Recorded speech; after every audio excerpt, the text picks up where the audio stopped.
2024 में मैं सेंटर में भी जो भाजपा की सरकार है उनसे भी हमें सत्ता छीननी, इस बात की भी तैयारी गई। मैं धन्यवाद देता हूं प्रभाकर चौधरी जी को, एक ऐसा आईपीएस जिसने सरकार के आगे घुटने नहीं टिके और जो लोग दंगा कराना चाहते थे बरेली में उनको जवाब देने का काम किया, उनको भगाने का काम किया।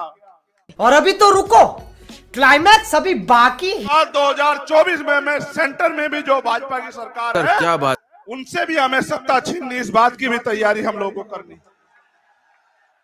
इस बात से भी सावधान रहना है कि नूह में जिस तरह से प्रायोजित हिंसा कराई गई, मैं धन्यवाद देता हूं प्रभाकर चौधरी जी को, एक ऐसा आईपीएस जिसने सरकार के आगे घुटने नहीं टिके और जो लोग दंगा कराना चाहते थे बरेली में उनको जवाब देने का काम किया, उनको भगाने का काम किया। और एक ईमानदार अधिकारी को खामियाजा ये चुकाना पड़ा कि उनको हटा के वहां से उनका डिमोशन करके पीएससी में लगा दिया गया। सरकारें बदलेंगी। नूह की जो हिंसा हुई वो हिंसा प्रायोजित है और इसलिए प्रायोजित है कि किसी तरह से वोटों का डिवीजन हो जाए, बंटवारा हो जाए। नूह की जो हिंसा है वो हिंसा इसलिए है क्योंकि कुछ पार्टियों की दुकानदारी यहाँ हिंदू मुसलमान की राजनीति करके कामयाब होती। लेकिन मैं आपसे पूछना चाहता हूं कि हमारे महापुरुषों ने हमें जोड़ना सिखाया या तोड़ना सिखाया, आप बताओ मेरे। लेकिन मेरी इस बात पर गौर करना कि जो स्वाभिमान सम्मान आज हमें प्राप्त है, बाबा साहब से पहले ये दिलाने के लिए मैं नाम गिनाऊंगा आपको और आप याद करना। मैंने दिल्ली के मंच से भी आपको याद दिलाए थे।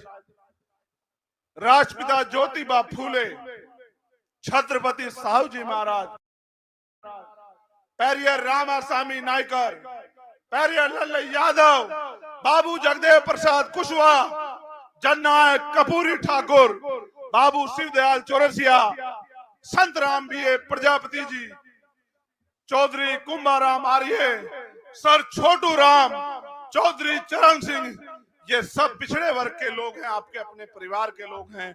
इन्होंने आंदोलन चलाया, उसी को आगे खींचने का काम पहले बाबा साहब अंबेडकर ने, फिर मान्यवर काशीराम साहब ने किया। आप अपने अपनों को नहीं जानते, इसलिए ये आपको, जब आप इतिहास नहीं जानते इसलिए आपको हिंदू मुसलमान में बांट के आपके ऊपर राज करना चाहते हैं। मैं इशारों में नहीं, मैं खुल के कह रहा हूं कि इस देश की किसी भी पार्टी ने जो उस समय थी बाबा साहब अंबेडकर को चुनाव नहीं जीतने दिया, आपके महापुरुष को, आपके रहबर को लोकसभा में जाने नहीं दिया। अगर ना होते मुसलमान और ना वो खुलना से बाबा साहब अंबेडकर को जिता के कॉन्स्टिट्यूशन असेंबली में भेजते तो बाबा साहब अंबेडकर संविधान नहीं लिख पाते। मेरे लोगों, इसलिए मैं आपको बताना चाहता हूं कि आपको मदद किसकी करनी है, आपको हाथ किसका पकड़ना है। हमारी लड़ाई किसी जाति धर्म से नहीं है, हमारी लड़ाई अन्य अत्याचार के खिलाफ है, गैर बराबरी पर आधारित व्यवस्था के खिलाफ है, हमारी लड़ाई असमानता के खिलाफ है, हमारी लड़ाई हिस्सेदारी की है, हमारी लड़ाई स्वाभिमान सम्मान के जीवन की है। और अगर कोई मनुवादी विचारधारा को, गैर बराबरी की विचारधारा को पालने पोषने का काम करेगा तो वो हमारा अपना कभी नहीं हो सकता। इस बात को आपको याद रखना। सम्मानित साथियों, एक बार मैं आया था गोली लगने के बाद भरतपुर और आज आया हूं राजस्थान। मेरे जैसे हजारों लोग के खून बहेंगे। आजादी मांगने से नहीं मिलती है, आजादी की कीमत चुकानी पड़ती है। सरदार मनोज सिंह धुवन यहाँ बैठे हैं, हमारे राष्ट्रीय सचिव सोमनाथ प्रजापति जी यहाँ बैठे हैं। इतिहास गवाह है, मांगने सिर्फ भीख मिलती है, अधिकार और आजादी छीननी पड़ती है और छीनने के लिए बल की जरूरत होती है। और साहब काशीराम जी ने कहा